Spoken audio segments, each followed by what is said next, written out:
もうこれっきりにしとうございます。またさようなことを。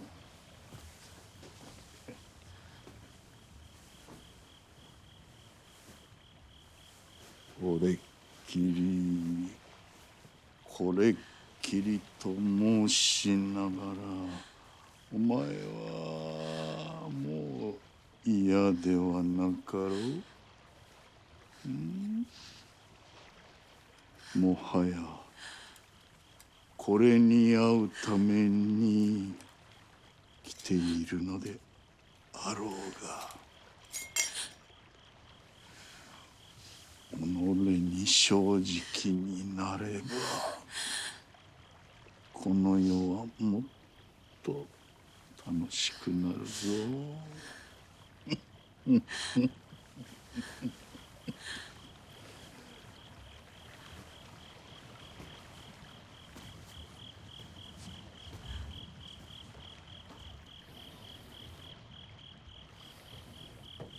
人の力ってやつはその奮い方を間違えると死に方を決めちまうことだってある。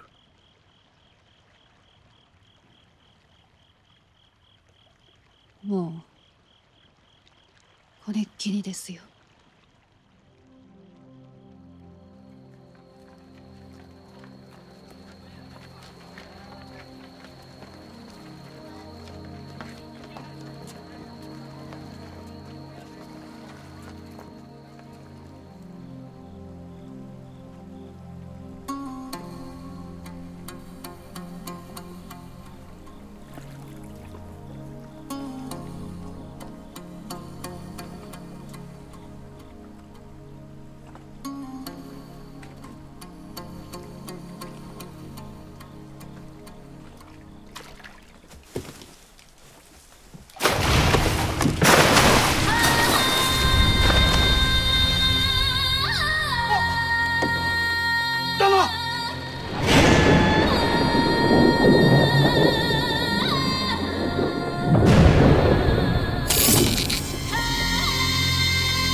その死に方を決めているのは俺たちではない。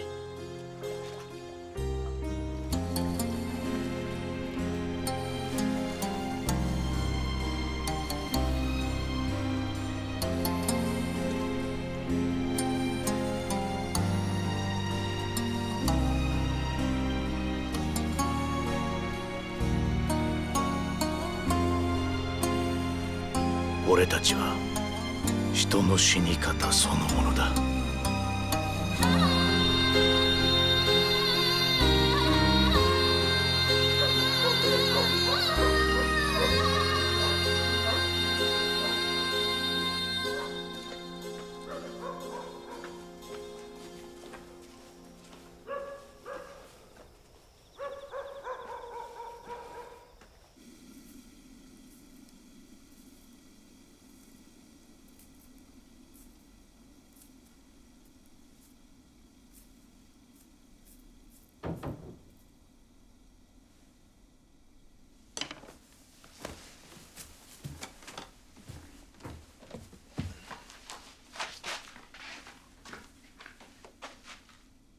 誰だ？私だ。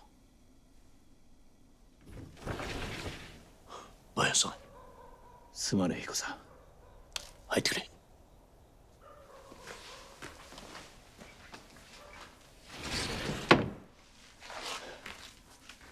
やってきたのかい？ああ。仕掛けの後はなんとか帰り道が遠くていけない。こんなところでよければいつでもやってくれ。何もねえがおかゆでも作ろう。あったまってなよ。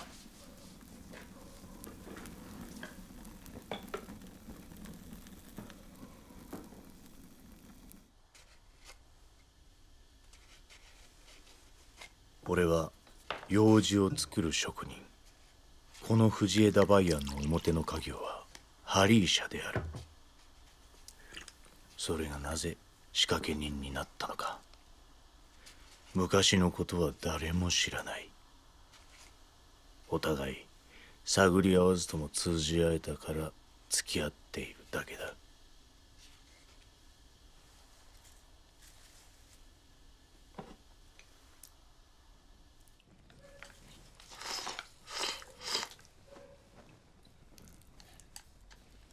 バヤンさんがそこまで手間をかけるとは、相手は相当なやつかい？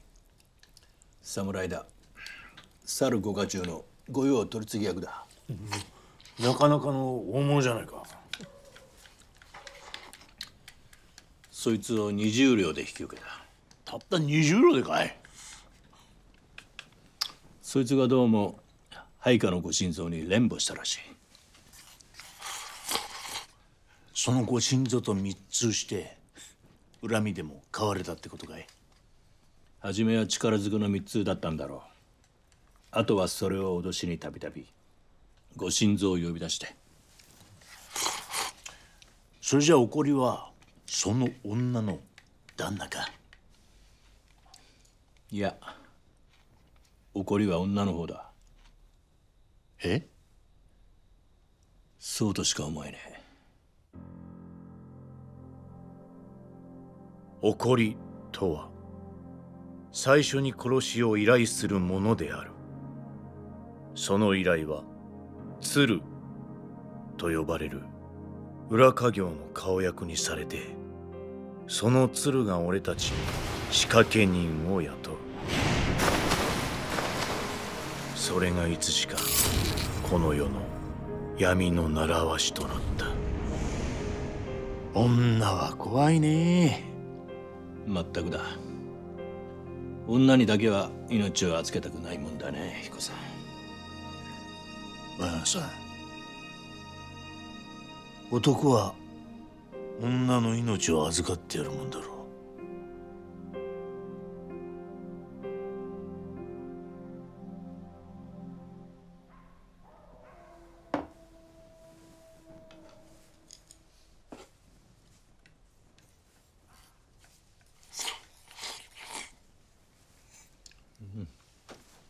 うまいね、彦さん。鰹節だけでこんなにうまくなるもんかい。彦さんが作るもんはこれ以上素朴にはできねえようなもんだが、そこが癖になる。余計なもんが入らねえものほどうまいのよ。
通りがかりのものだ。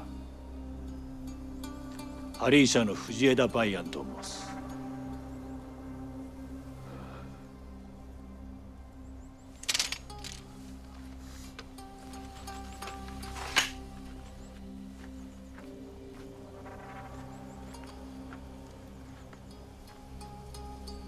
どうやら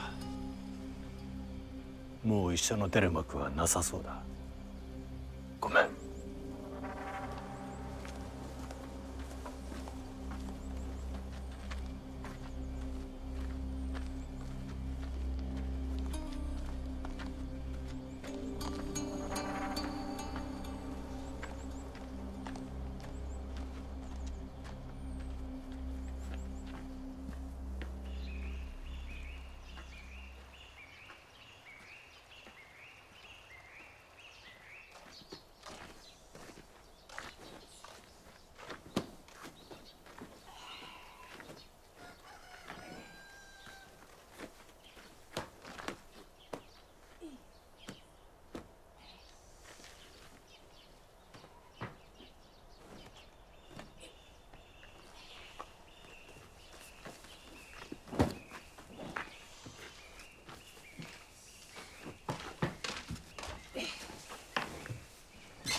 先生また朝帰りですか。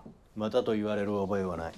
めてめてとぼけてどこそにいい人がいることぐらいこのお席にだってわかるんでございますよ。お席にそんなことを言われる覚えはないと言ってる。私は心配してるんですよ。その方はよっぽどお強いと見える。お強い？朝帰りをなさった時の先生は妙にぐったりしてますもの。今朝だって3つ4つは老け込んだような。何？精を吸い取られてんじゃございませんか。そうかもしれんな。お認めになった。小関、お前の旦那の心配でもいたせ。バカ言っちゃいけませんよ。うちらはもう鼻血も出ませんって。へい。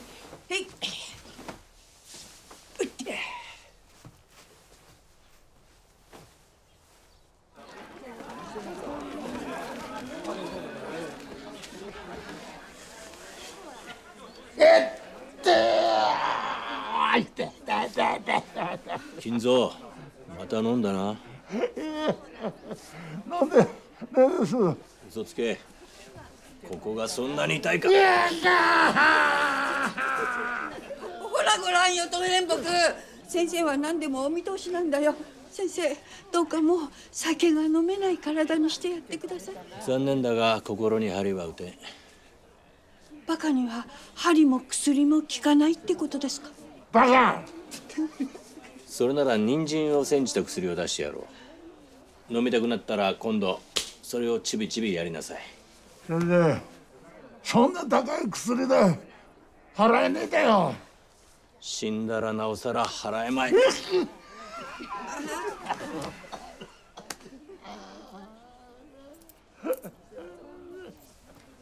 俺の用事作りは表向きだが、バイアンのハリー社はれっきとした本分だった。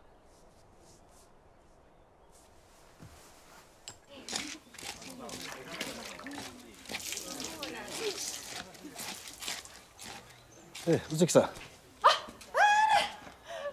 さん。もういつもありがとうございます。先生いるようだね。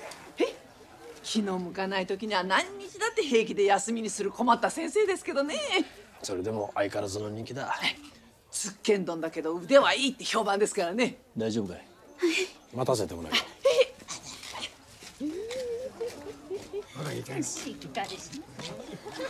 ちょっとごめんなさいよ。すいませんね。ありがと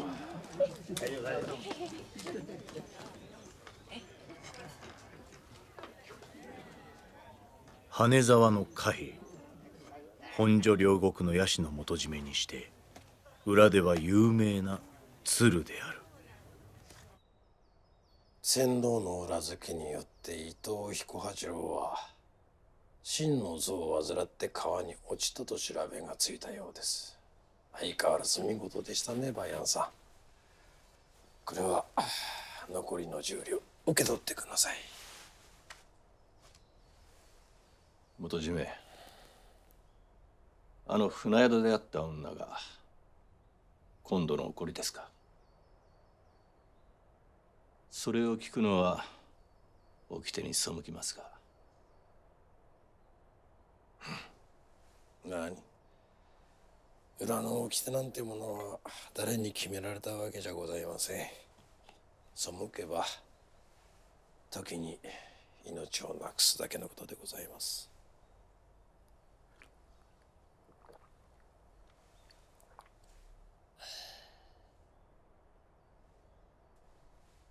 そうですか。ええ。あれが起こりです。それでつい40両なんてはした金で引き受けてしまいました。あの女はこれで旦那と平穏な暮らしに戻れるんですかね。夕べ遅くに最後の金子を納めに来た後、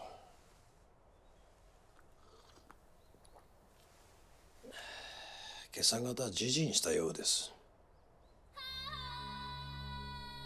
旦那には不義3つを打ち明ける文を残して、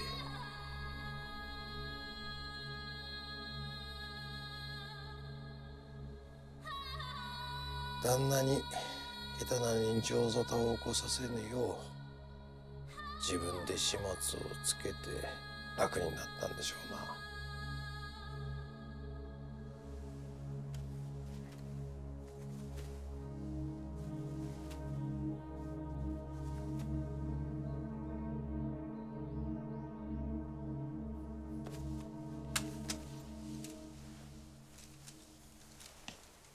早速で恐縮なんですがね、バイアンさん。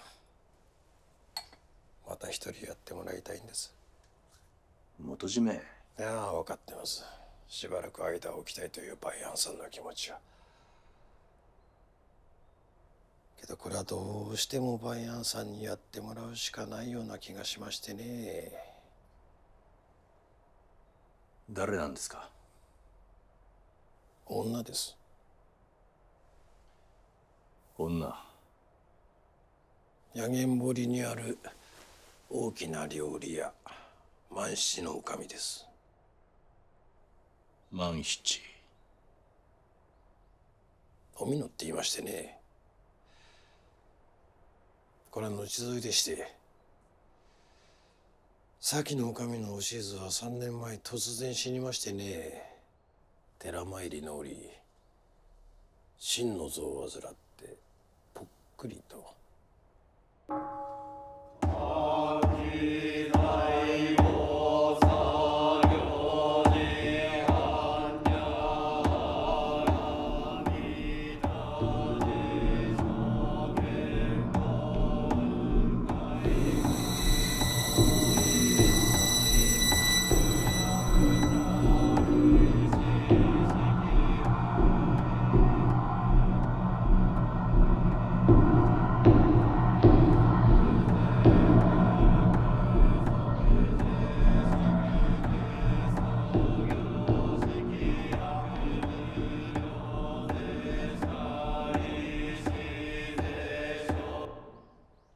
何か気になることでも？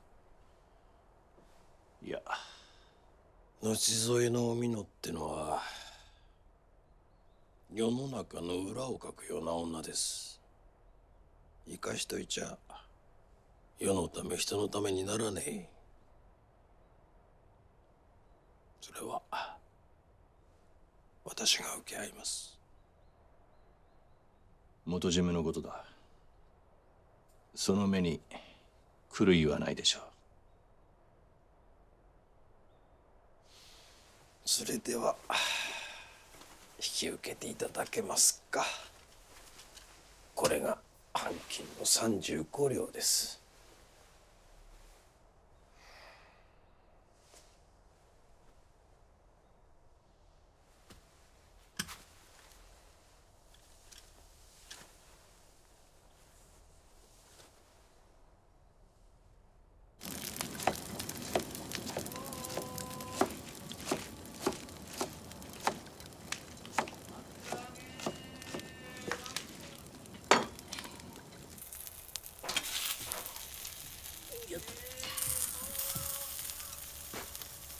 お関。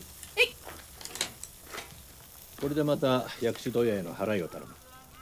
困ってる患者にも薬を出してやってくれ。もっとこんなお金どうしたんでございますよ。金持ちを治療しただけだ。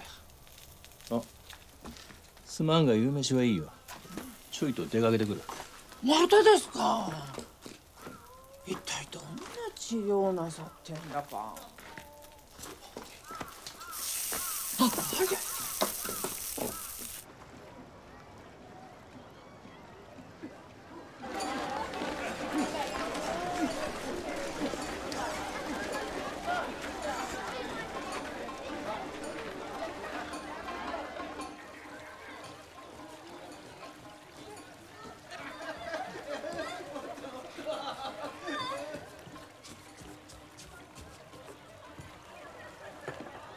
お待たせいたしました。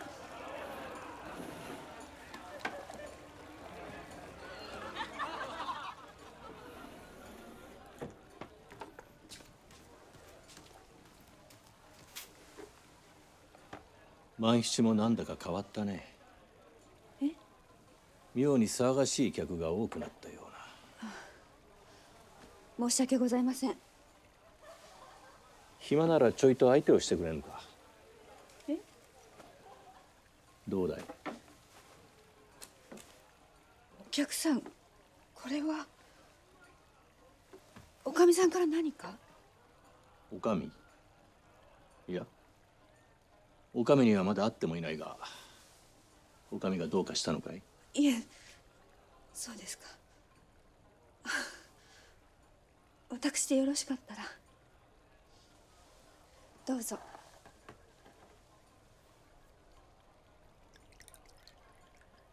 名は何という？おもんと申します。おもんか。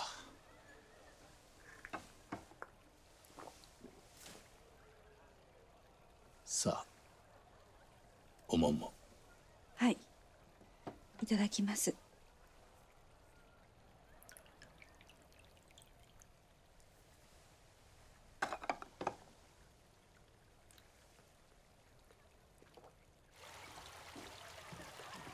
こちらへは初めてお見えになったわけではないのですか3年前に一度な。その頃はこんなことはなかった。細かいところにまで目が行き届き、料理も上等で、それを目当てに来る客にも品があった。はい、お恥ずかしい限りで。実はその頃とはおかみさんが違うんですよ。おかみが変わったのかい？はい、前のおかみさんはそりゃよく気のつくお人で、私たちには厳しい人でしたから、そりゃ憎む人もいたかもしれませんけど、厳しい中にもちゃんと情がある人でしたよ。ところが今度のおかみさんは厳しいだけで料理にはこだわりがなく、人には情がないと申しますか。口答えをする人はすぐに辞めさせられてしまうし、私だって辞められるものなら今すぐにでも。あ、やだ、そんなに飲ませないでくださいましな。弱いんですから。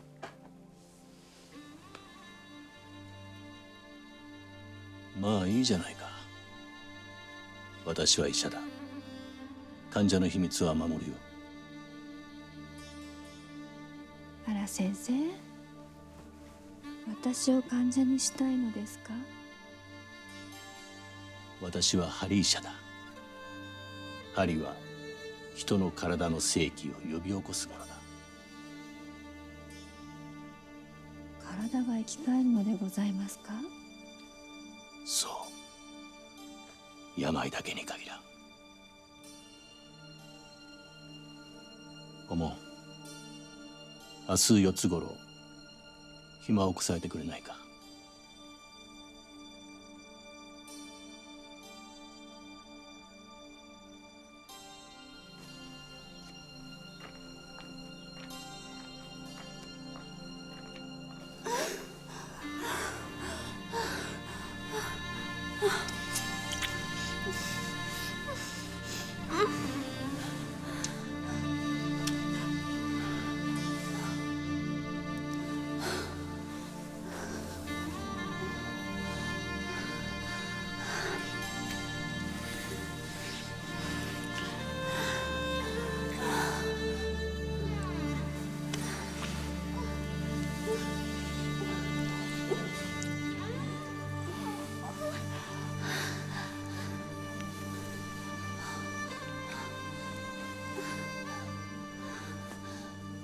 お前はまだ女の体というものを知らん。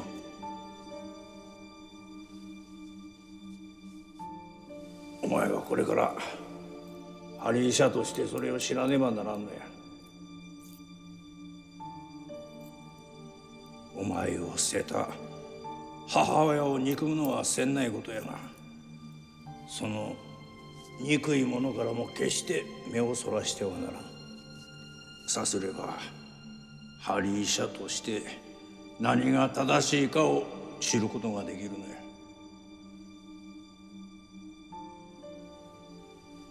ええな。はい。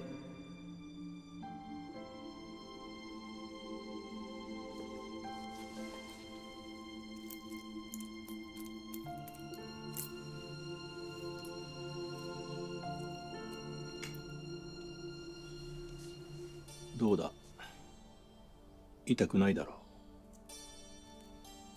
はい。針を刺しているのにどうしてなのでしょう。それは正しいところに打つからだ。患者の病を見抜き、経血、ツボと呼ばれるところに打つことが大事だ。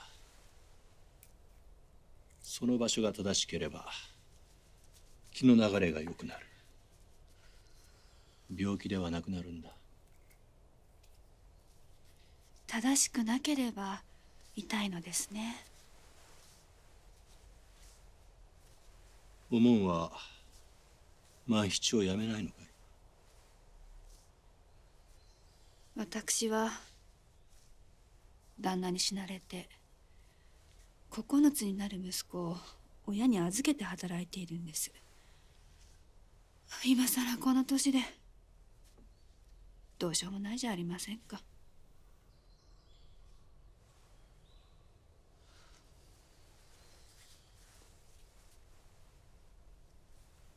体が生き返れば心も生き返る。おもんはもっと幸せになっていいんだぞ。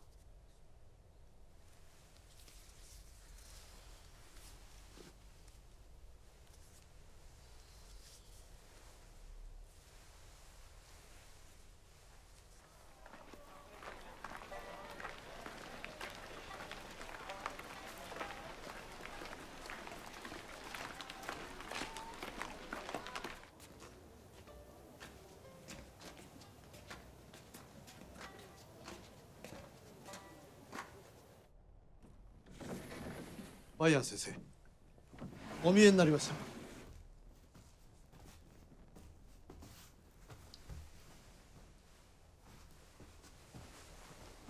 主人、今夜泊まらせてもらうよ。はい、ここはどうぞ好きなようにお使いください。先生は私にとって命の恩人ですから。では。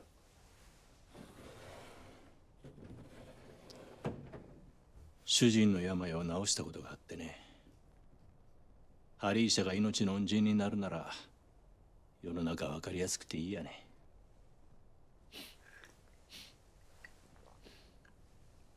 バイヤーさん、俺の前に誰かと会ってたね。相変わらず鼻が利くね、彦さ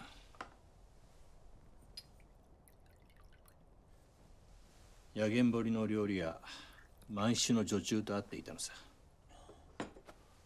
万七といえば老舗の料理屋だ。そこを調べてるのかい？後添えの女将のことをね。実はね、前の女将は私がやったんだ。え？また同じ万七の女将をやることになってしまった。女を手にかけた因果なのか、こんなことは初めてだよ。それはどういうことなんだい？今の女将のお美濃は元は本所の水茶屋で茶み女をしていたらしい。錦絵に描かれるほど評判になった美人で、万七の主人善四郎もそこへ通い詰めていた。真面目で正直者の善四郎はお美濃にすっかりのぼせ上がったというわけさ。四代目の善四郎はもともとお上の尻に敷かれているような主人だった。その前妻のおしずが死んだ後、善四郎は誰の言うことも聞かずお美濃を後添えにした。それに反発した娘や親族、古株の奉公人までが呆れて万七から離れていったようだ。とにかくおきれいな人で、あれじゃあ旦那様が骨抜きにされるのも無理ないですけど。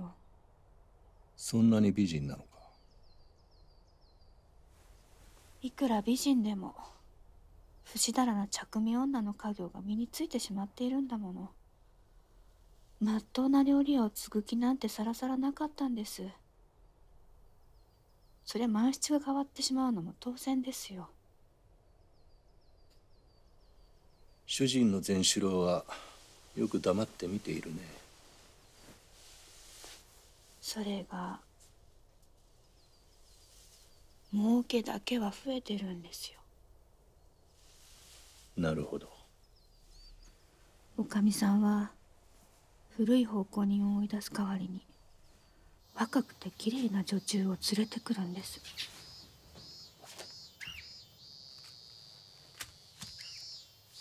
これだけのお金があれば病のおっかさんや弟たちにも楽をさせてあげられるだろう。おかみさん。もちろんこれは前払いだよ。お前を買うわけじゃない。お前がここで一生懸命働いて返せばいいだけの話さ。ありがとうございます。よかったじゃないか。もう少しで吉原に売られるところだったんだからね。いいかい？ここの客はみんな上等な客ばかりだ。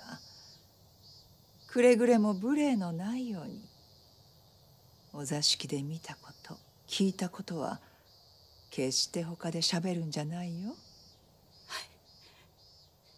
ありがとうございます。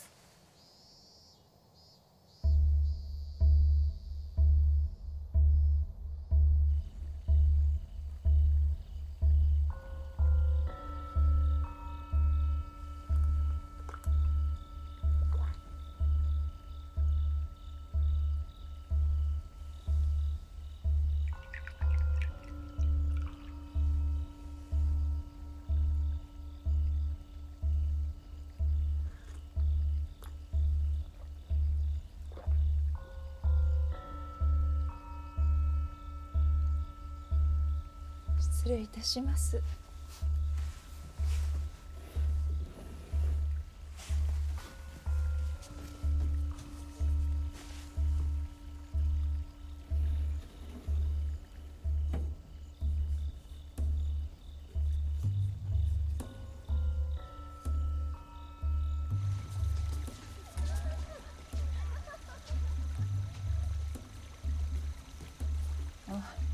お酒はしばらくいらないよ。下がってなさい。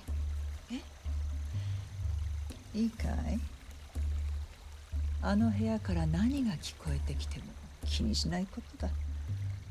お前にはこれまで通りここにいてほしいからね。おかみさん。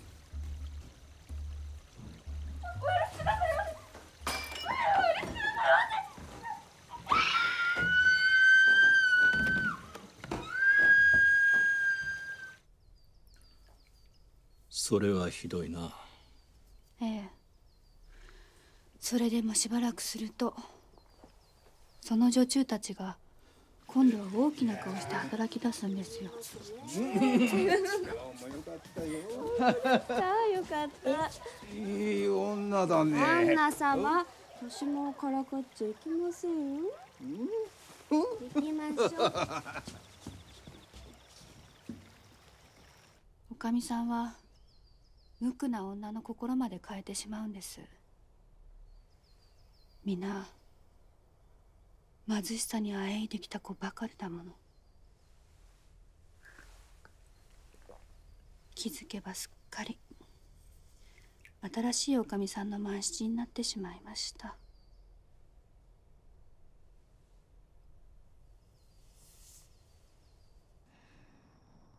ばやさん、女は怖いね。失礼します。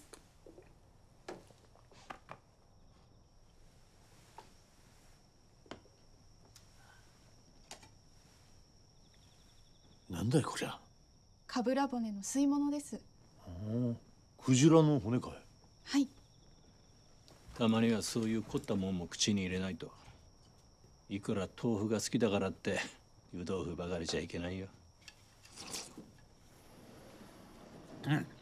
こいつおめえや。けど湯豆腐だって負けてね。彦さん、私は思うに針は人の体の生気を呼び起こすものだと言った。その裏であべこべのことをしている。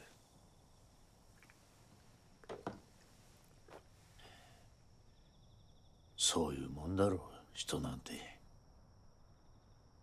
良いことをしながら悪いことをし、悪いことをしながら良いことをするもんだ。善と悪は紙一重か。せめてどちらも誰かのためであってほしいもんだよ。それでバイアンさん、万七の前の女将をやったのは今の女将がおこれなのかい。わからねえ。鶴は田中屋久兵衛だった。田中屋。田中屋との付き合いはそれ一度きりだ。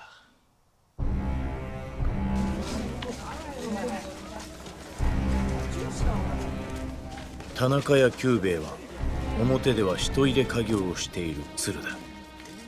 諸大名や大臣旗本の屋敷が雇い入れる忠言、小物、妊婦などを修繕する請負宿を営み、公儀や大名家にも顔の利く元締めだった。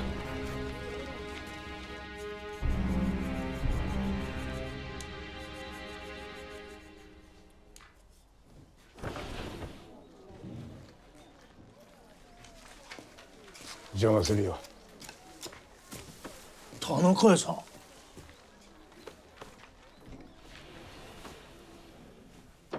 彦次郎さん、すっかりご無沙汰しちまったね。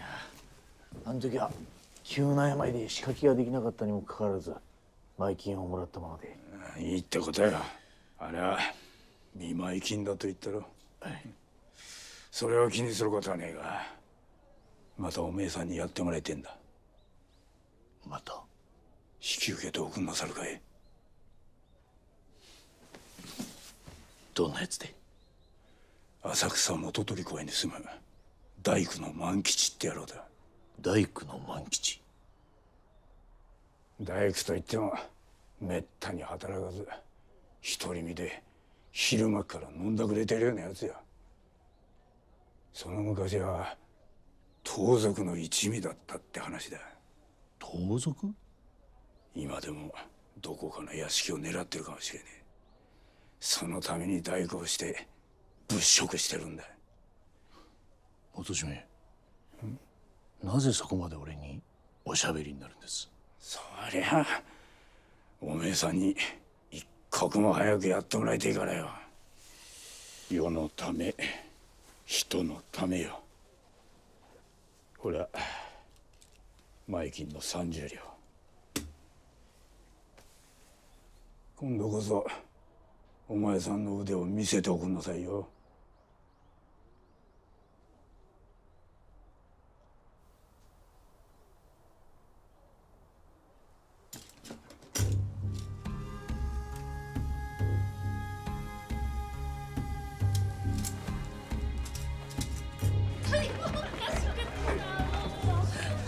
よあ、頼んだよ。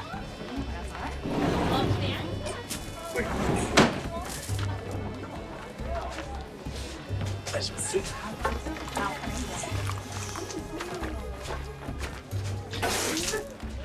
はい。あら、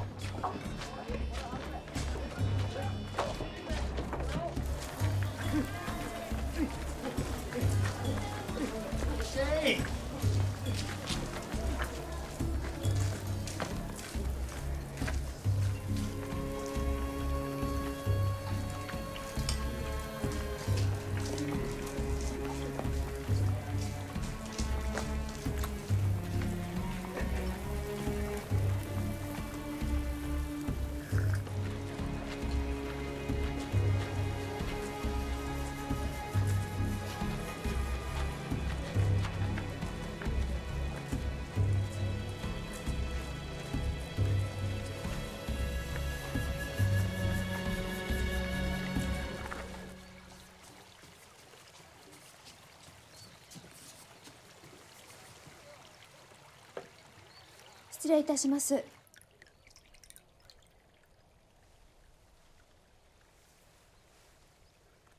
先生、おかみさんが挨拶に出たいと言っていますが。ああ、いいよ。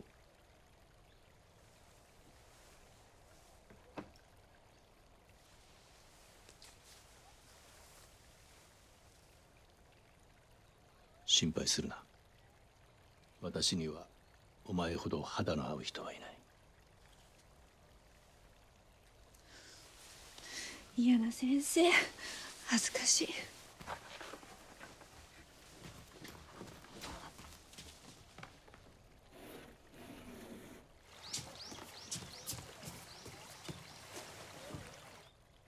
ごめんくださいまし。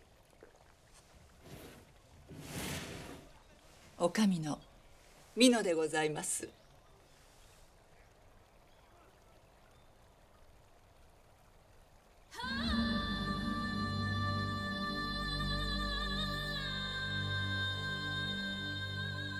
どうなさいました？いや、何？おかみさんがあまりに美しいんでつい見惚れてしまったんだ。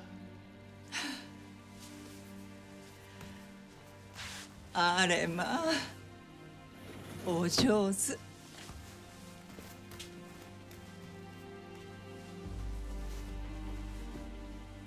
品川で評判の針の先生だそうですね。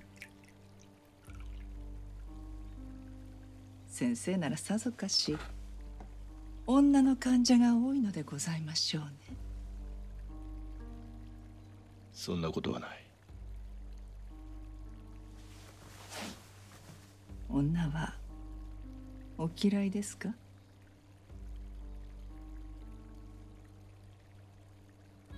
そんなことはない。誰かお気に召した女中がいたらおっしゃってくださ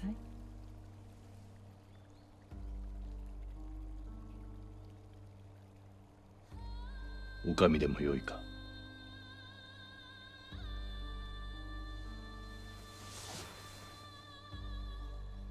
私の旦那を殺してくださるならば。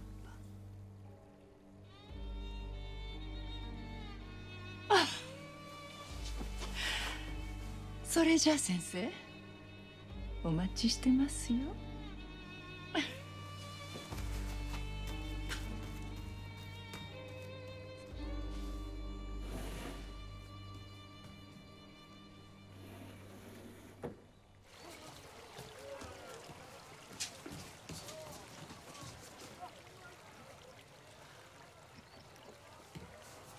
もうここには来るなと言ったはずだよ。次はこっちで釈してくれ。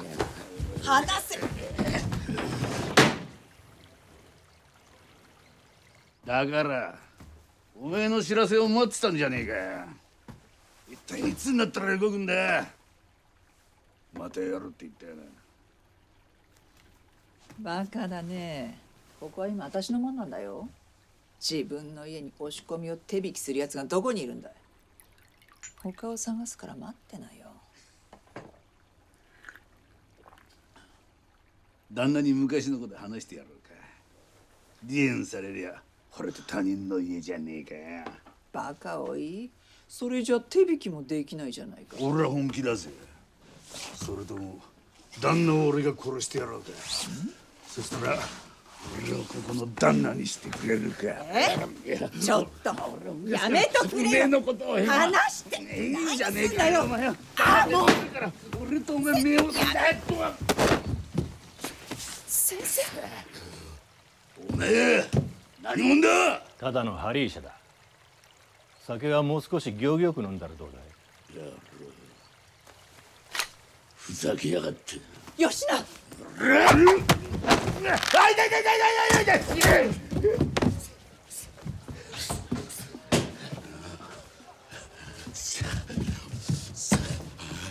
覚えてやがれ。先生。ありがとう。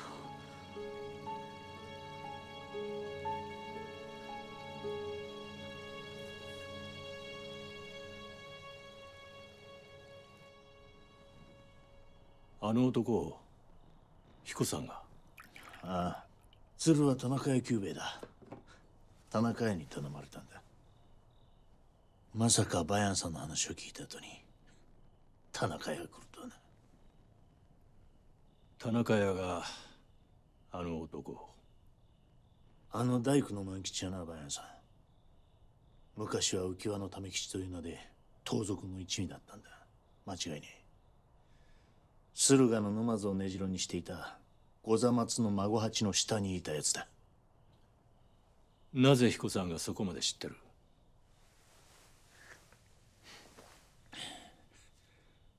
俺もそこにいたからよ。え？まだ仕掛け人になる前の話だ。御座松は急ぎ働きをもっぱらとする盗賊で、食い詰め物なら誰でも入れた。盗み、殺し、犯し、何でもやってた。俺はすぐに嫌気がさして、どうせ殺すならとそこにいた浪人者と一緒に御座松を殺して金を奪って逃げたんだ。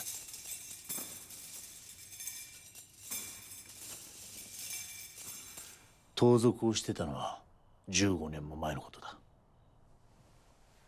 そこにいた万吉がなぜ万七の女将と？俺も驚いたよ、あの女将を見て。バヤンさんが狙ってるおみのって女将は盗賊の頭御座松の孫八の娘だったんだ。その頃はまだ16、17の娘で、その頃から男を惑わすような色気があった。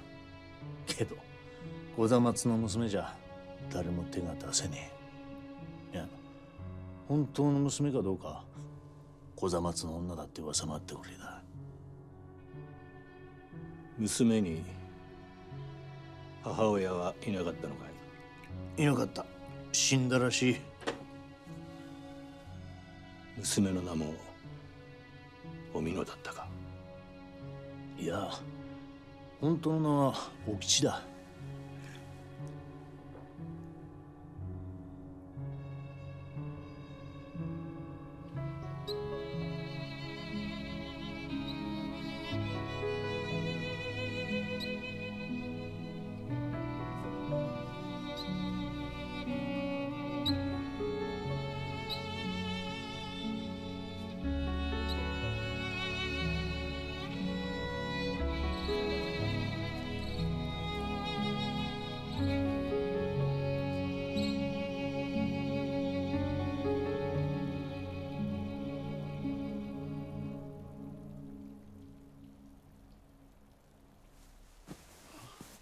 何の用だい？起こしたかい？すまなかったね。何？いや、もう休んだかなと思って。だから何？おみの！体に触るよ。真の像に悪いから医者から止められてるだろう。次第死んだって構わない。ちょっと。最後だから。え？私はもう長くないだろう。最後だからね。やだよ、やめとくれよ。縁起でもないこと言うんじゃないよ。私はもう1年もお前を抱いていない。それしかないのかい？それじゃあ私の体を目当てに近づいてくる他の男と一緒じゃないのさ。求めるのは私からだろ。今夜は一人で寝かせておくれよ。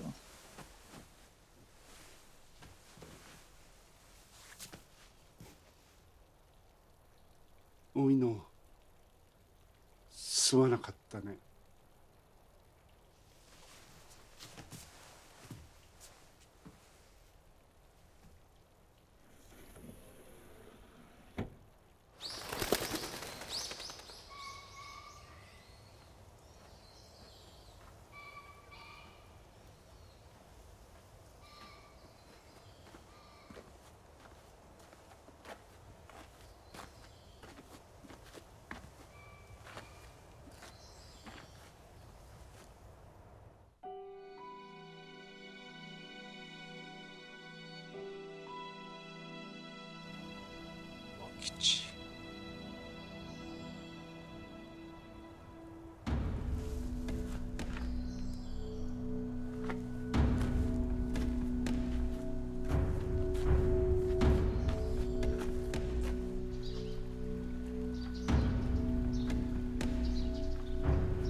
なさいまし。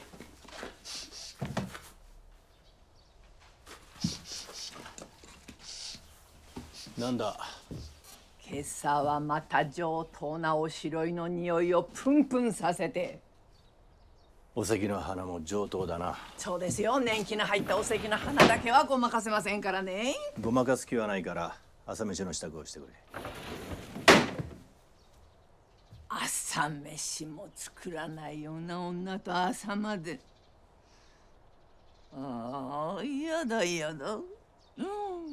こっちまで若返ってきちゃう。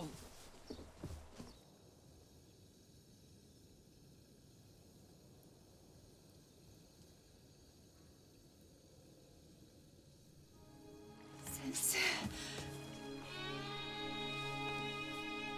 ありがとう。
浮輪のため吉。て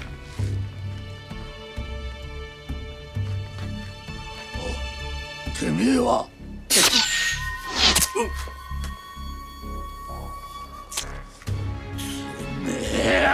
何さなんだてめえくら待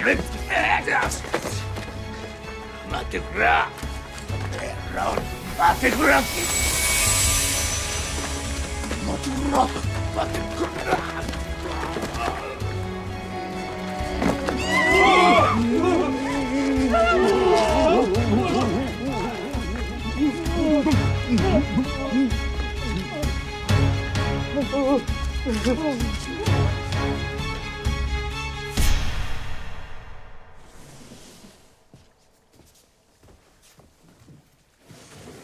万吉が死んだかええ、間違いなく。い。やってくれたんだね。飯屋を出たところで急に苦しみ出して病で死んだと大勢の人が見ている。病で。誰かと争った跡もなく。けどこれは間違いなく俺が雇った仕掛け人の仕業だ。それなら見事なものじゃないか。まったくな。この江戸にはそうやって人知れず殺された者がどれほどいることか。ここの前の女将が死んだのだってそうなんだから。え？そうなのかい？あった。口が滑って。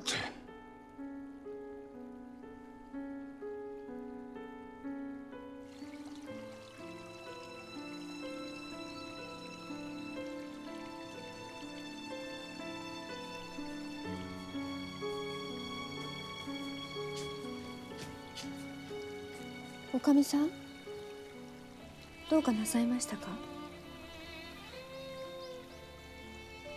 すっかり葉が落ちちまったね。え？屍を作りながら冬になればまた春を待つだけ。まるで人の世も同じだね。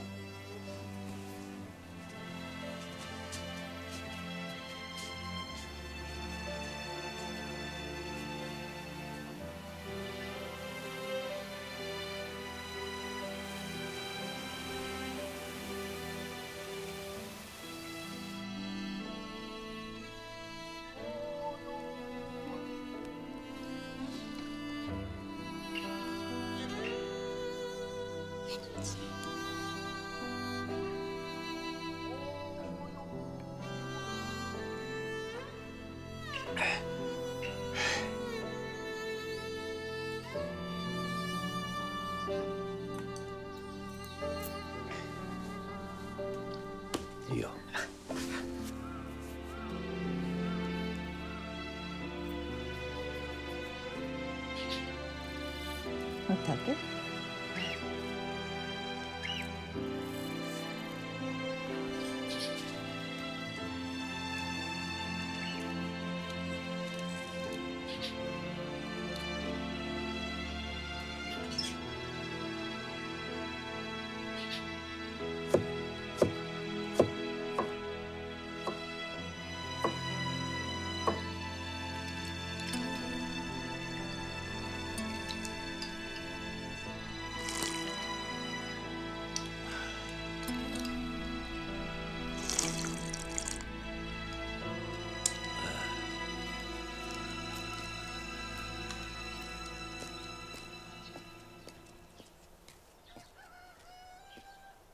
ごめんください。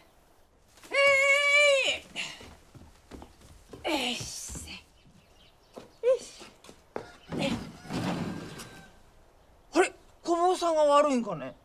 いえ、常在寺の和尚様より先生にこれを預かってまいりました。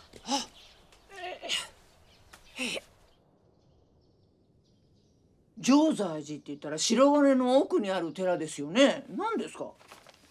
動けない病人を見に来てくれとのことだ。病人を？寺に駆け込んだ病人がいるらしい。お寺に？あら、また気の早い病人だこと。よって。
名はお知恵殿でござる。どうしてこうなるまで放っておかれた？いや、法薬を塗ったり薬湯を飲ませたりもしたのだが一向によくならず。体に見える傷だけではあるまい。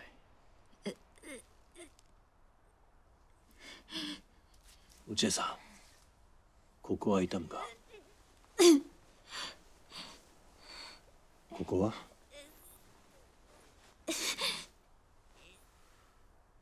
一体どんな目にあったんだ？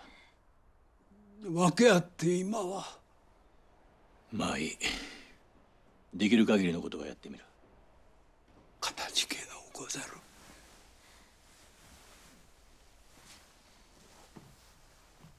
いいかい、お知恵さん。薬や針は命を与えることはできんが、命を助けることはできる。お前さんが必ず生きようと思えば、私が必ず生かしてみせる。生きようと思う気持ちを強く持つことだ。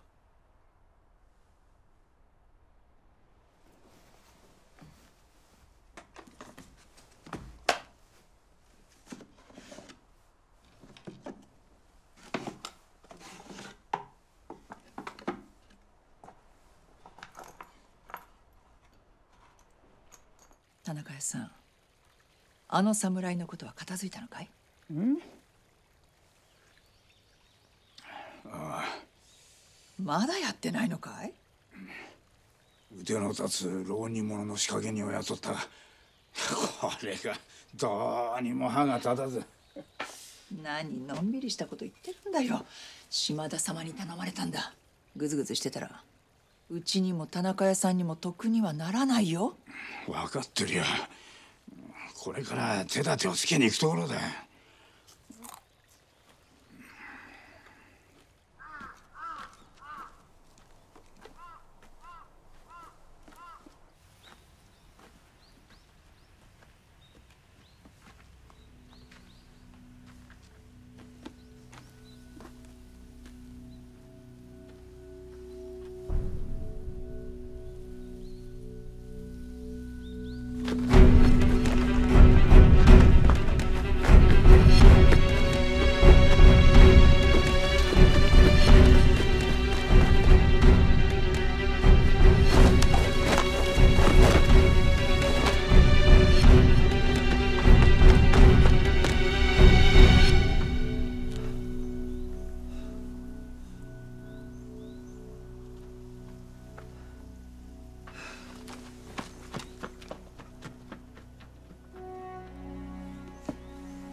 元締め。万吉のことはご苦労だったな。もう一つ仕掛けを頼みたい。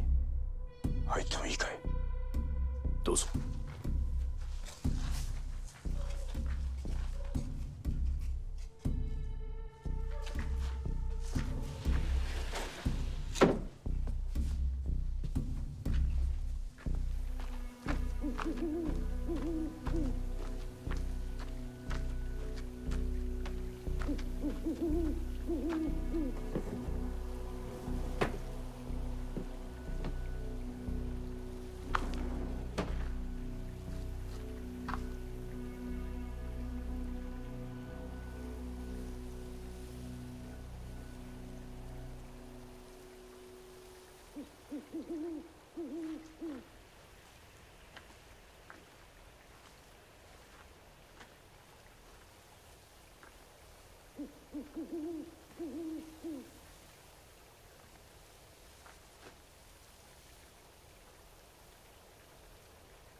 入れ。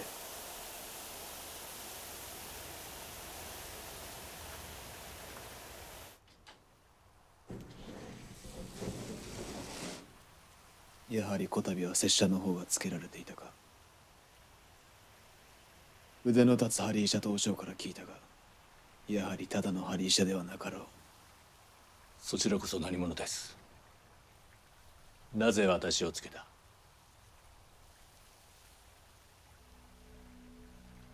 私は見てはいけないものを見てしまったってことですか？いい度胸だ。彦さん、お前さんの腕を見込んでもう一つ急ぎの仕掛けを頼みてんだ。もう一人？石川智五郎という侍だ。今は浪人者だが、これがめっぽう強い。俺の知る限り剣術に優れた仕掛け人を何人も雇ったが、みんな返り討ちにあったよ。元締め、俺は剣術など。だからお前さんに頼んでるんだ。毒を持ってくれてもいいし、何をしてもいい。お前さんなら俺たちには思いも及ばねえ手立てがあるはずだ。そうだろ？おごりは急いでるんだ。仕留めてくれたら俺からも色をつけて100両だぞ。これ半金の50両だ。100両とは誇りは随分と大物なんですね。そいつは聞かねえ約束だろ、彦さん。しかし元締め、相手はやってもいいようなやつなんでしょうね。言うまでもねえことだ。とんだ悪党だ。その悪党が隠れてる場所も突き止めた。年のうちにはやってもらいてえ。年のうち。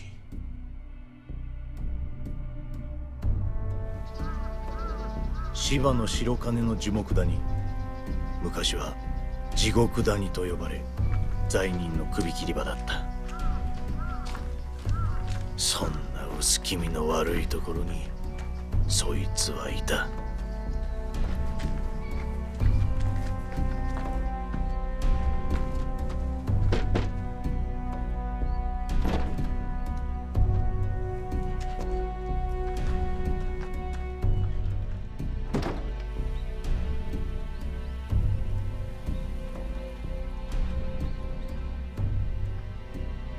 奴は仕えていた家の用人の娘を手込めにし、その上かどわかしてどこかに隠してるんだ。放っておけば娘の命が危うい。急いでくれ。この寺に娘を。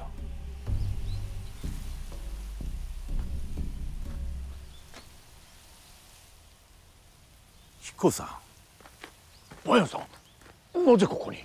それはこっちが聞きたい。私は患者を見に来たんだよ。患者？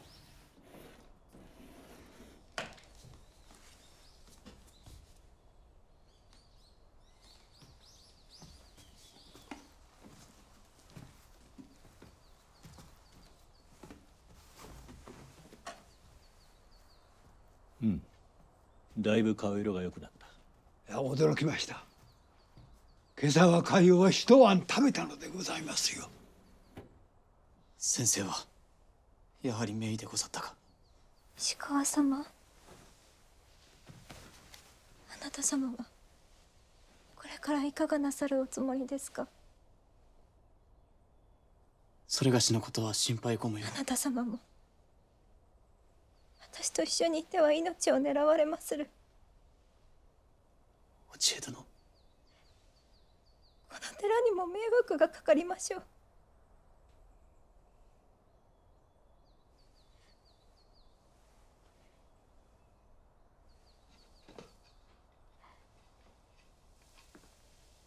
泣けるほど気を取り戻されたということじゃ。かような地獄が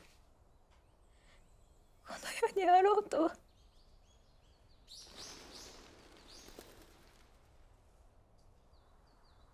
半月もすればどこにでも行けるようになる。地獄であろうとなかろうと己の足で歩いて行けよ。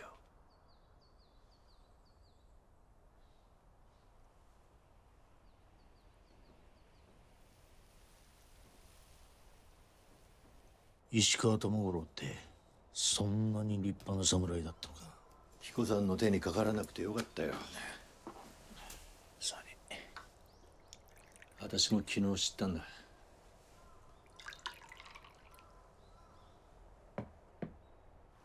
拙者石川智五郎と申す。少し前まで講義おそば衆を務める旗本島田大学様に仕えておった。島田大学様はいささか蛮行が過ぎたのだ。蛮行？つまり公職が過ぎて忍びで市中に出ては料理屋の座敷女中にまで手をつける始末。料理屋？とうとう家臣の妻女にまで。島だけに仕えるように三沢藤右衛門のご新造を文庫蔵に引き入れて無理やり貫通を。そのためそのご新造は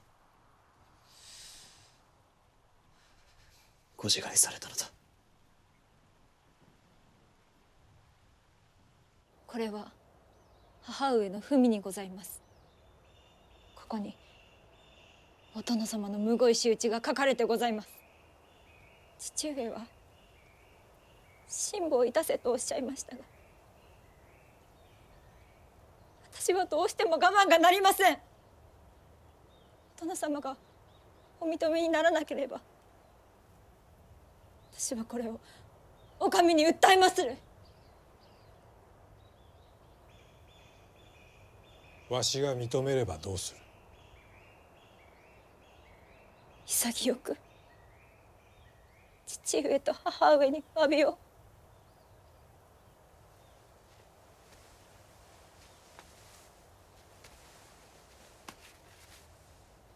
認めよう。そなたの母がわしに結相していたのだ。わしはその思いを受け入れたに過ぎん。さようなひどい偽りを。偽りではない。まことのことだ。何をなさいます。共に参ればわかる。まことのことが言えぬ母上の無念を知りたくはないか。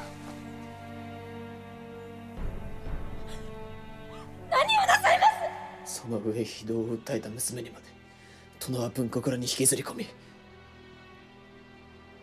娘は激しく抗ったため殿にひどく乱暴に扱われ、そのまま蔵に押し込められてしまったのだ。それが城西寺の。さよう、お知恵殿という娘だ。そなたがそのお知恵さんを救い出したか。それで命を狙われていたか。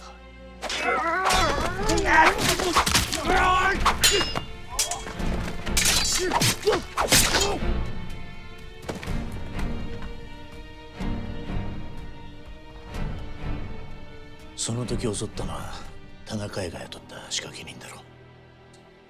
田中屋のやつ。起こりは旗本の島田大学だろうな。島田大学が田中屋に。おそらく島田は万七にも出入りしている乗客だ。田中屋、いつまで待てばよいのだ。今しばらく年のうちには肩がつきません。石川め、堅実を見込んで家来にしてやったが、それがあだになるとは。今度こそは必ず。今度しくじれば分かっておろうの。わしの口添えがなくば公儀へ差し出す人足を田中屋が一手に請け負うこともなかろう。石川を生かしておくことはそちの迂闊にもなるのだ。はい。キャツめ、娘を連れて江戸から去るならまだしも、これ見よがしにこのわしを愚弄しておるのじゃ。失礼いたします。殿様、よろしいでしょうか。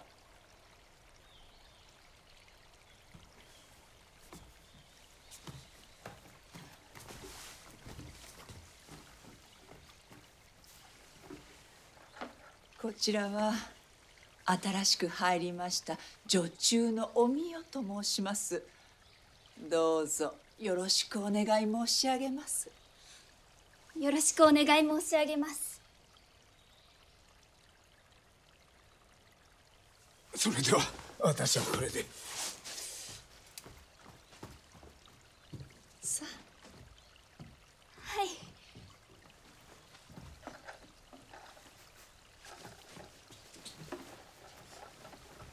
どうぞごゆるりと。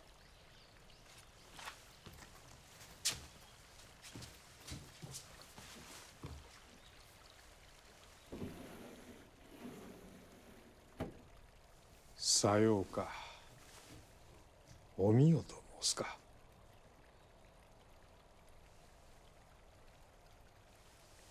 こ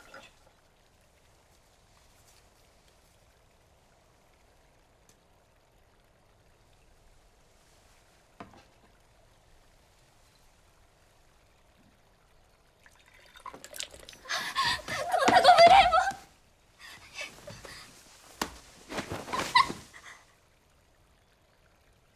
も。わしが怖いか。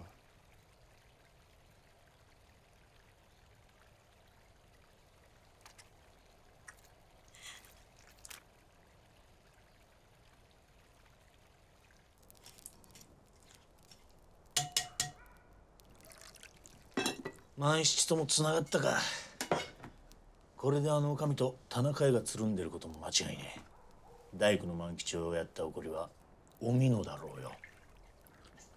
ってことは前の女将を梅安さんにやらした怒りはそのおみのだがな、彦さん。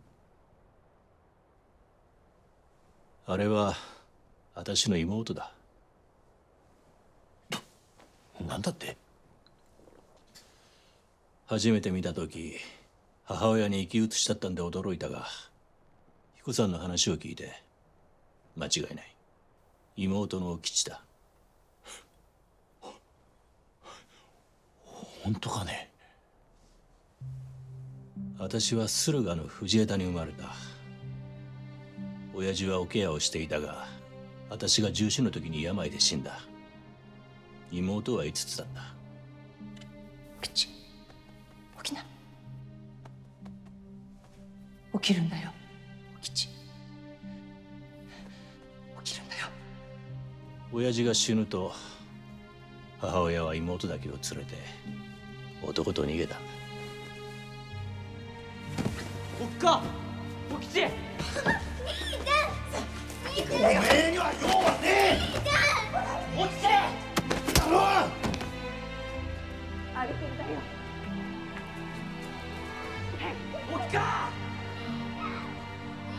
おっか。お吉。おっか。お吉。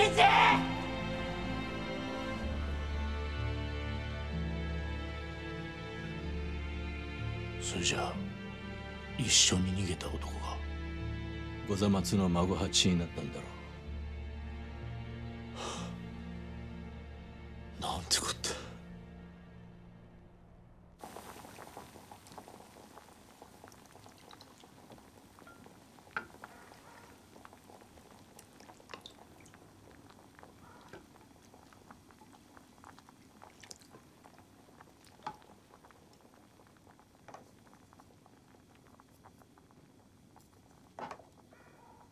さあ、煮えたよ。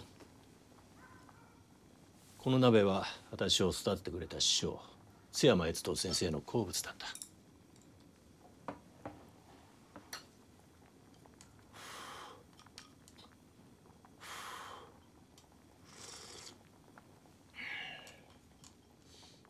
さあ彦さんも熱いうちに上がんなよ。それでどうすんだ。バヤンさんは平気なのかい？兄弟と言ったって血がつながってるだけの話さ。向こうは何も覚えちゃいまい。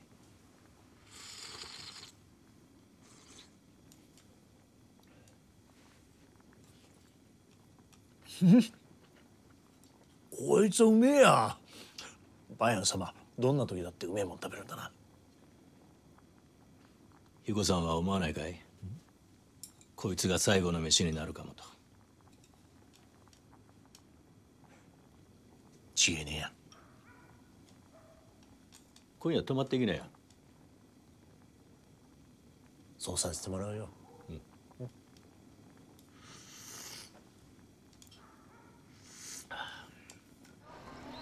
次の日から俺たちは動き出した。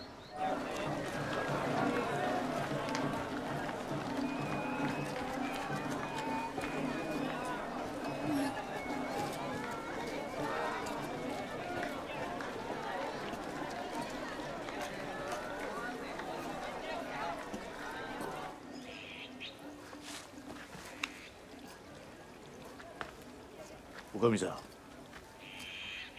あんたかい？私を呼び出したのは誰なんだい？万吉のことって一体何のことだね？俺だよ。覚えちゃいねえかい。は？同じ御座松の孫八一頭にいた彦次郎だ。彦次郎。ああ、思い出したよ。あんたも江戸にいたのかい？俺はもともとこっちの生まれだ。今は浅草で楊枝作りの職人をしている。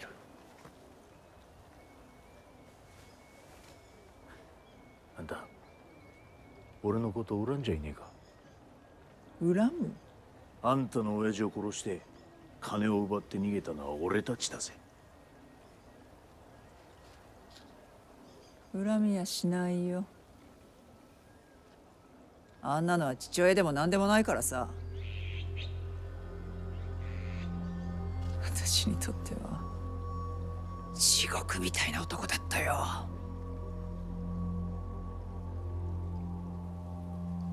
むしろあんたに感謝したいくらいだ。あれで私はやっと思いのままに生きられるようになれたんだからね。それで江戸に出て水茶屋の茶組女から万七の女将にまで上り詰めたってわけか。前の女将を殺してでも。何を言うんだい。そうだろ。田中屋久兵衛に頼んで万七の女将おしずを殺させた。大工の万吉、いや浮輪の為吉を殺したようにだ。何を目当てにそんなことを言うんだい。万七から消えろ。え？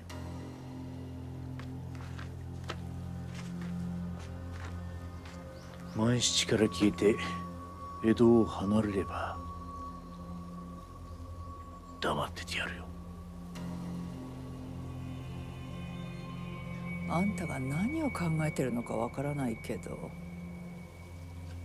そんな気はさらさらないね。そんな根も葉もない話、どうぞどこへでも訴えてみなよ。私は逃げも隠れもしないからさ、好きにしな。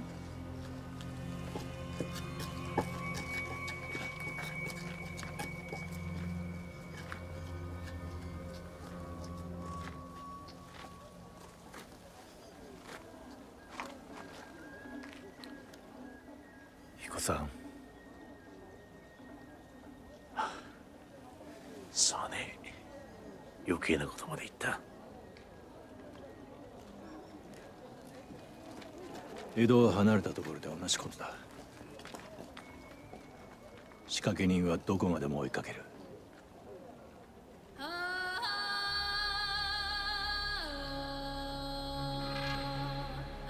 っちも後には戻れないんだ。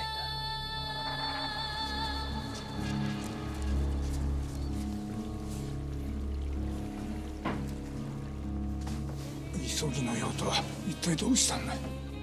もう一人やってほしい男が現れたんだよ。田中屋さん、そいつはあんたのことも知ってたよ。万吉を殺したこともね。それはどこのどいつで。浅草で楊枝作りの職人をしていると言ってた彦次郎という男さ。彦次郎？どうしたんだい。そりゃ知ってるはずで、そいつが仕掛け人だ。ごめんなさいやし。おい、てめえどこにいたんだよ。元締めは昨日から探してたぜ。それはすまねえことじゃ。やっと仕掛けの手立てがつきましたんで、その日を元締めに知らせておこうかと。元締めは外に出ていなさる。それじゃあここで待たせてくださいますか。ああ、いいとも。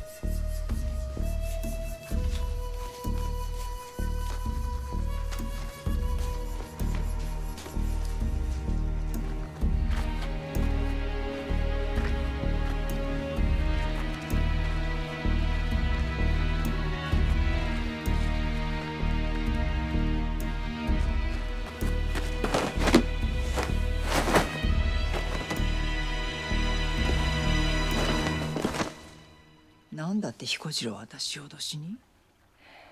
わからねえ。だが厄介なことに俺は彦次郎に島田様の一件も頼んでしまったよ。なんだって。彦次郎が俺を裏切ったとしたら。彦次郎は島田様にも何を言い出すか分かったもんじゃないね。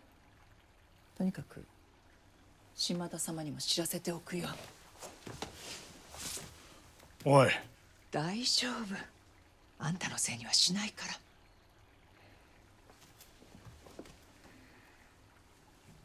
その代わりいい女中になりそうな娘をまた世話しておくれよ。ああ、任せておけ。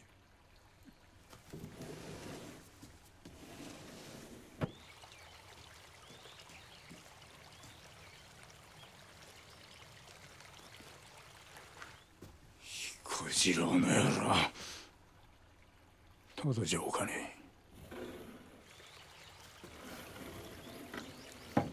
てめえ何者だい。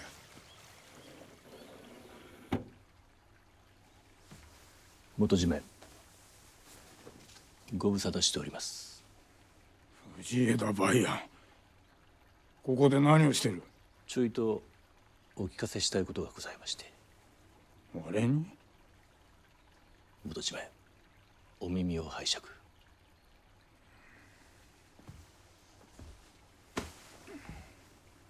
なんだよ。よくもやらなくてもいい仕掛けをやらせやがったな。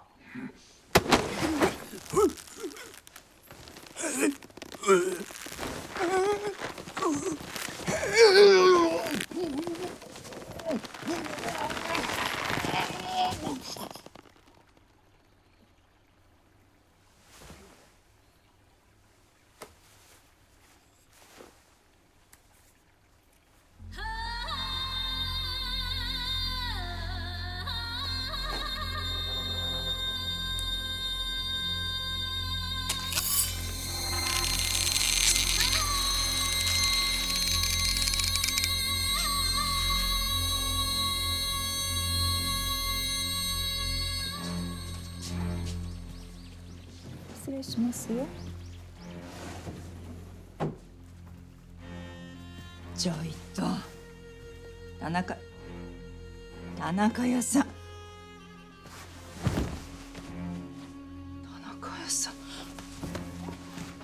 田中屋さん、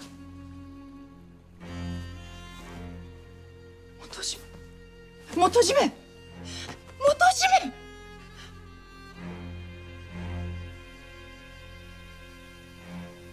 お上は俺がやったと思うだろうか。彦さんは元締めが死んだ時、他でもない三河町の田中屋にいたんだ。疑われることもないさ。石川って侍はどうなるかな。うん。まあ念のため目を離さないでやってくれないか。分かった。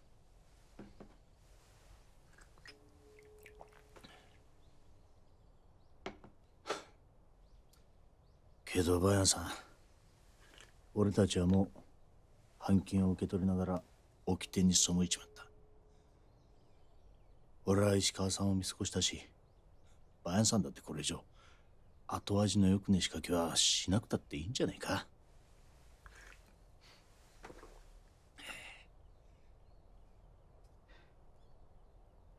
彦さんは気が優しいね。よくそれで仕掛け人になれたな。そっくりそのまま梅安さんに返すぜ。先生、お見えになりました。それじゃ俺はこれで。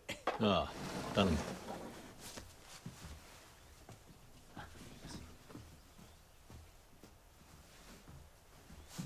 お邪魔ではなかったのですか。主人。はい。この人はお門という。長く万七で女中をしている。やげん堀りの万七で。ここで雇ってもらえないか。とてもいい女中だよ。もっと良いところで働きたがっている。先生がそうおっしゃるんならうちは結構ですよ。うん。また後で話そう。はい。ごゆるりと。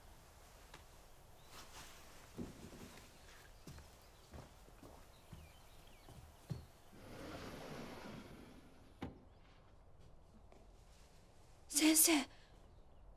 無理して万七にいることはない。お門をあそこに置いておきたくはないんだ。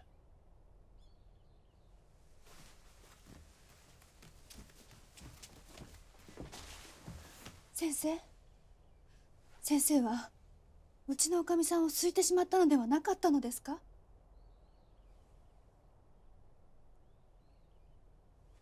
ごめんなさい、余計なことを。今日はあのおかみさんでも気のめいることがあって。何があった？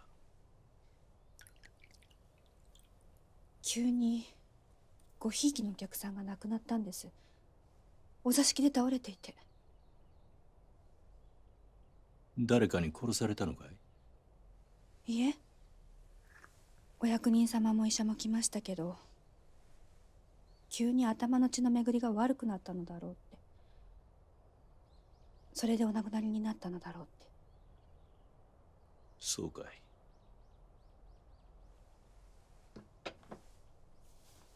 先生、ここで働けばまた先生に会えるのですか？そのためにそうしたんだよ。嬉しい。ありがとうございます。また針を打ってやるよ。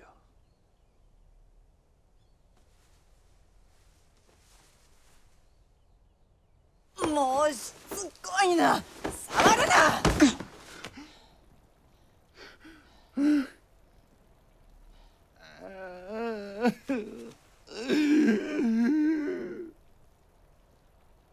疫病神。は？今なんて言った？なんて言ったんだい？疫病神って言ったんだよ。お前のせいで毎日もこの私もめちゃくちゃにされた。私のせいかい？お前が体を壊してすっかり役立たずになったのも私のせいだっていうのかい？誰が万七を立て直してやったんだ？もう聞いてくれ。私を追い出そうっていうのかい？面白い。できるもんならやってみなよ。ほら消してみなよ。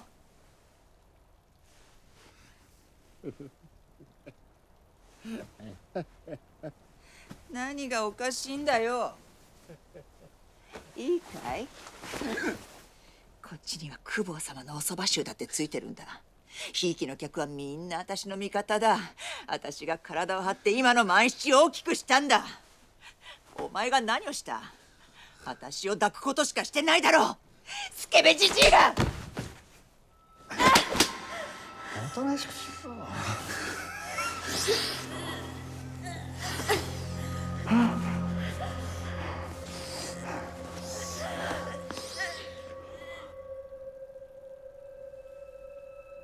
お前が私を自分のものにするために何をしたか、こっちは知ってるんだよ。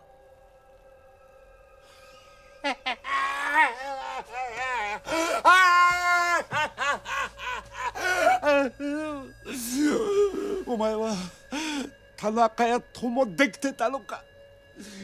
この私を初めからたぶらかし毎日も乗っ取ったのか。そんなお前を殺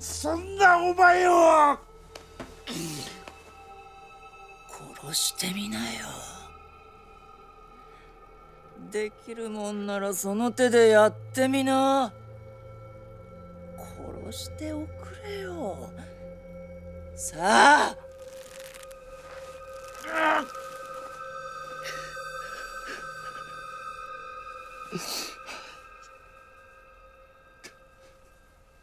あんたにはできないね。てめえの手を一度も汚したことのないあんたには。あんたと私じゃ生まれた時から違うんだよ。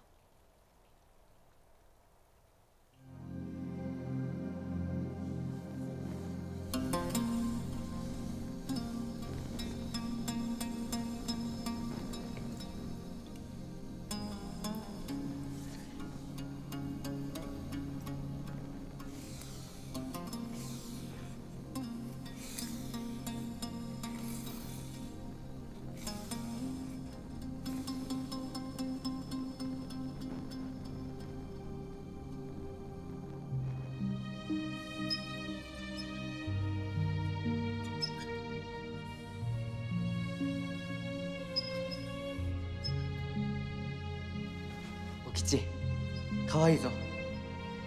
兄ちゃん、ありがとう。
失礼いたします。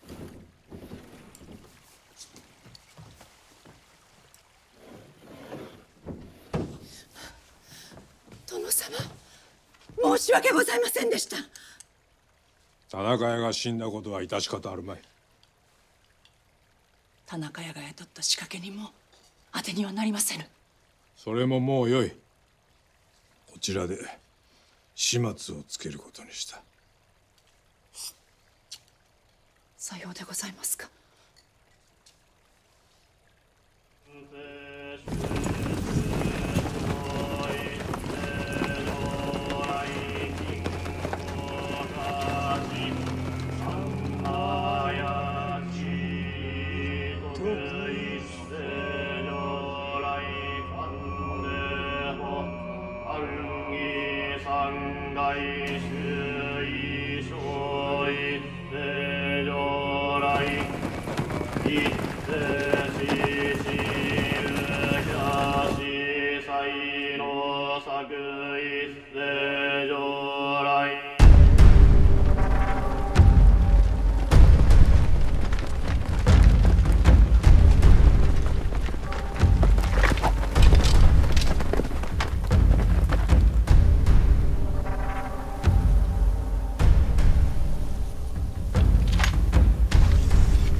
間違えたな。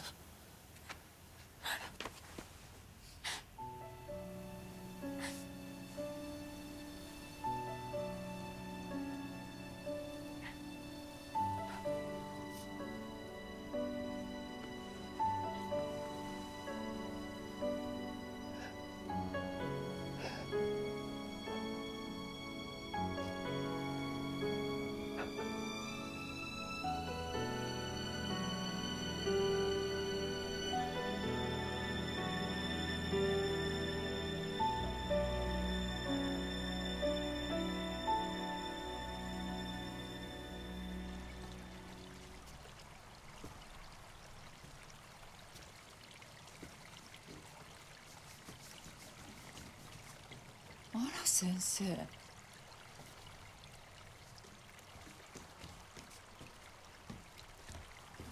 どうなさったんです？離れから妙なうめき声のようなものが聞こえた気がして。ああ、医者として心配して見に来たが何事もなかったようだ。それはまた野暮なこと。先生もあの離れを使っても構わないのですよ。気に入った女中がいたらおっしゃってと申し上げたでしょ。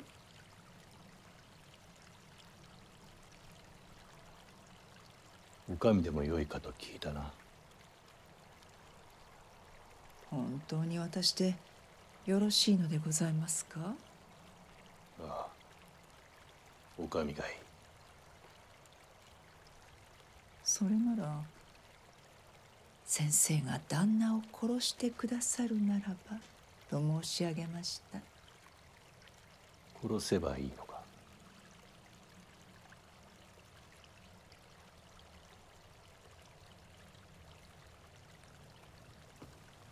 そんな気はなかろう。お前は男が嫌いであろう。え？私も女が嫌いだった。だが人は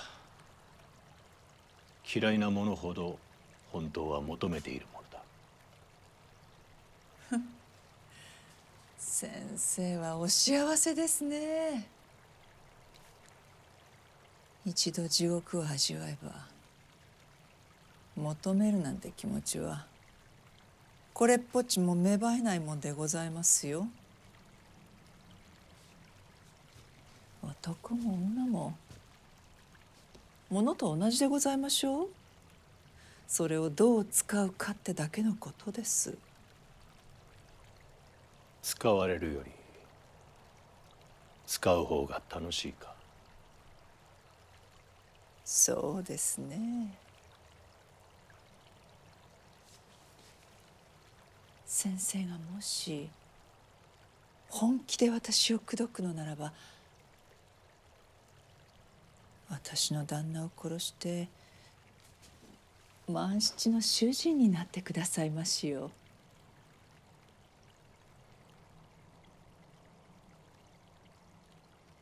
ここの旦那を一度は好いて一緒になったわけじゃないのかい？好いたのは向こうですよ。そのためにあの人は前のお上を殺めたぐらいでね。だから次は殺されても文句は言えないような人なんです。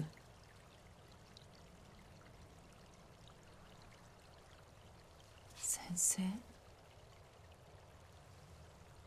仕掛け人ってご存知ですか？ああ。先生が仕掛け人に頼んで旦那をやってくれやしませんかね。これは冗談じゃございませんよ。私先生となら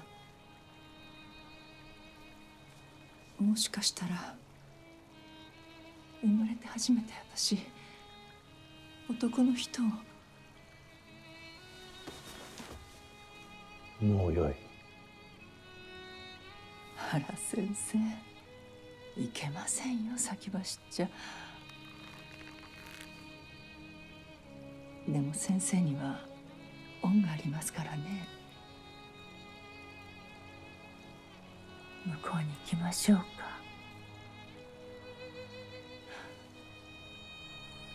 変ですね。先生の匂いはなんだか懐かしい。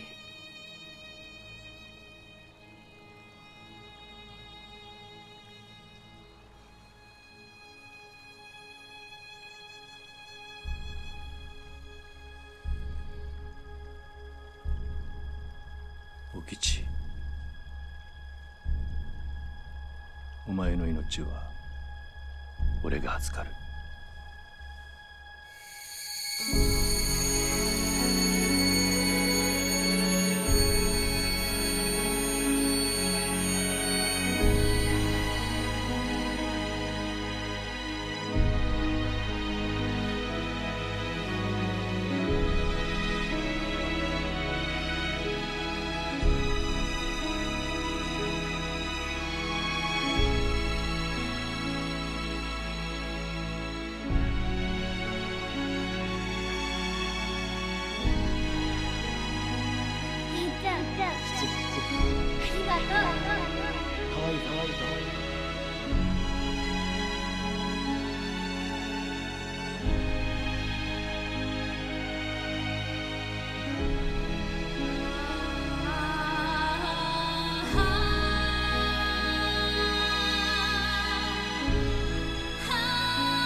なんや、患者の忘れ物か。はい。母親が恋しいか。いえ、母のことは忘れましたが、妹が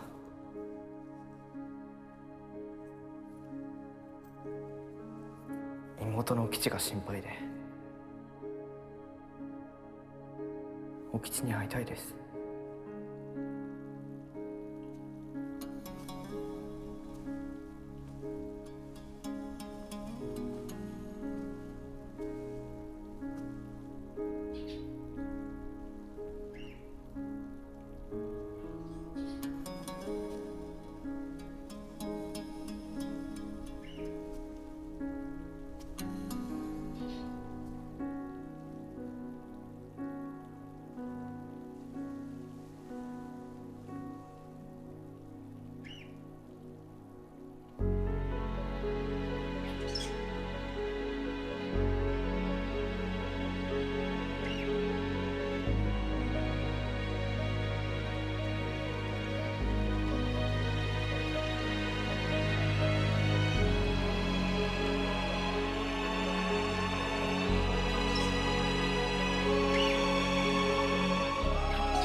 35両です。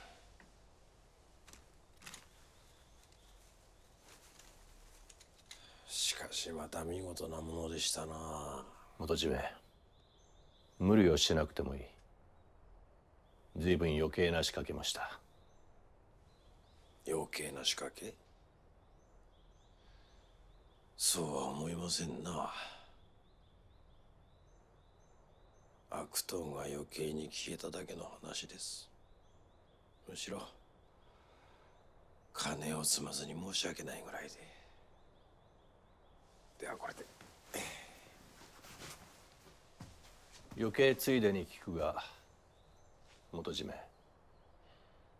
今度の起こりは誰ですか？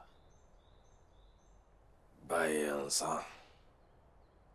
答えなくてもいい。うなずいてくれればいい。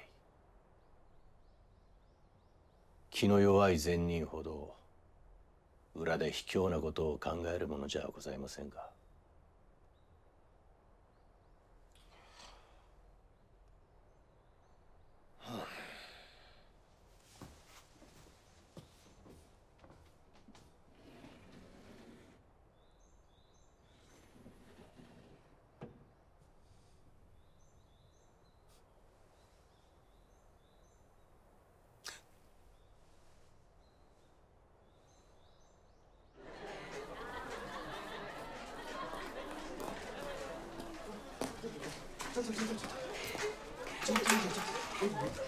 お題ここに置きますよ。はい。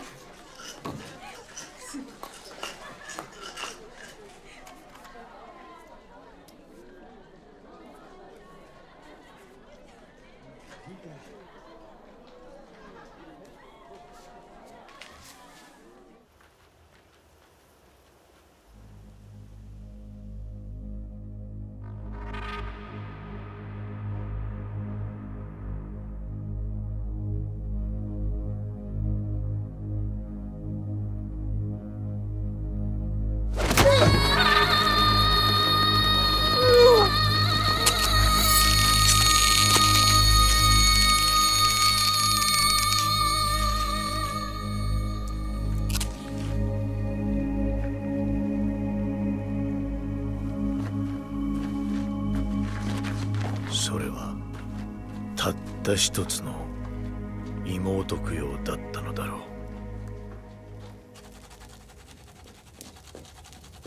柚子の香りがたまりませんね。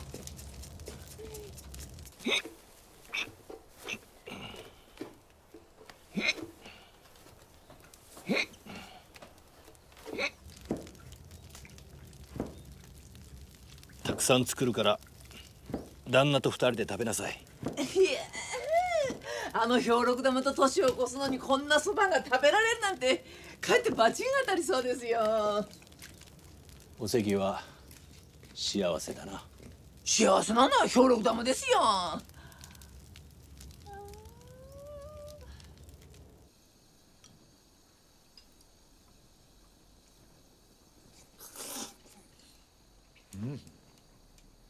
こいつうめえや。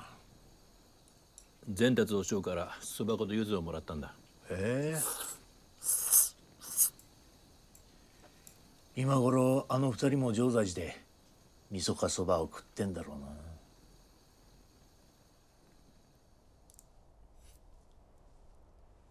あの二人の始末どうするね。そうだな。島田大学が消えたとはいえ、あれだけ人を切った後では。しばらく江戸にはいねえ方がいいだろうな。上方にでも逃がすか。上方か。私は京にいたことがあってね、そこで医者になったんだ。師匠の墓参りも久しくしていない。京か。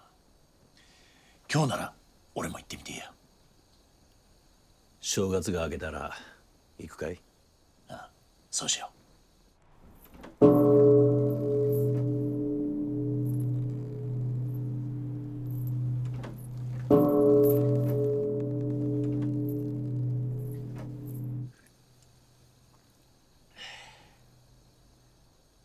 彦さん、今年も死ななかったね。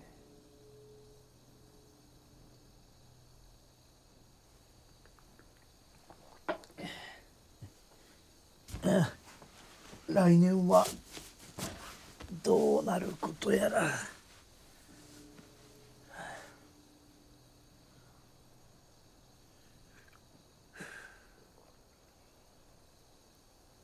こたつの日はこれでいいかい？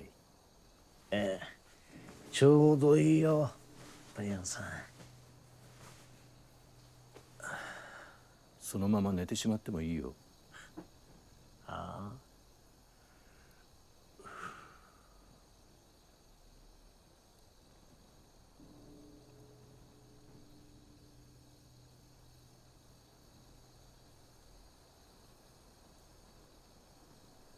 彦さん、雪が落ちてきたらしい。今夜のはきっと積もるよ。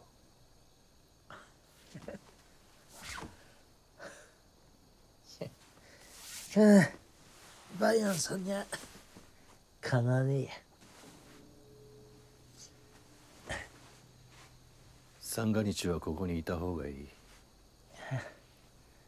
そうさせてもらいますよ。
年が明け、藤枝梅安と俺は旅に出た。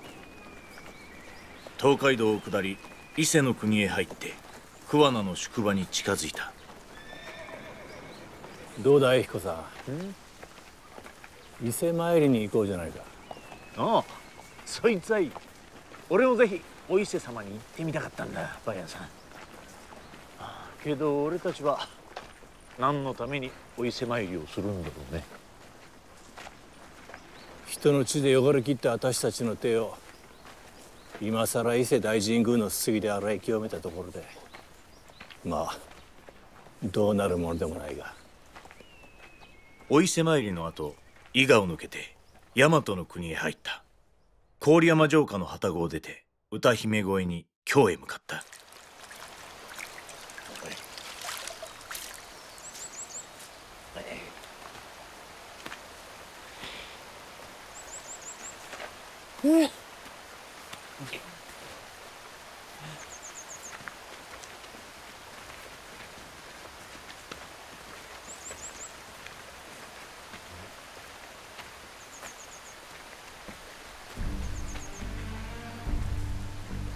どうした彦さん。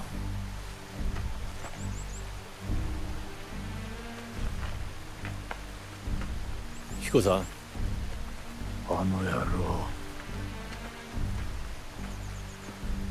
あの侍がどうかしたのかい。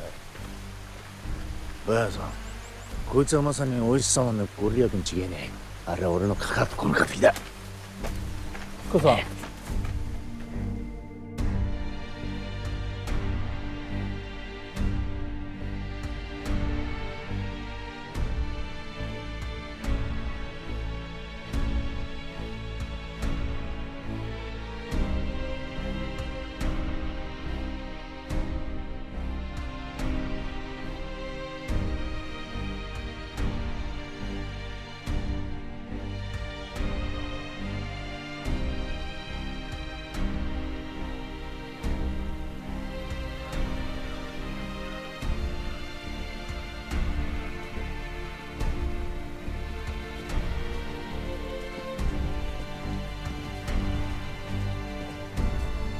あの野郎、生かしちゃおけねえ。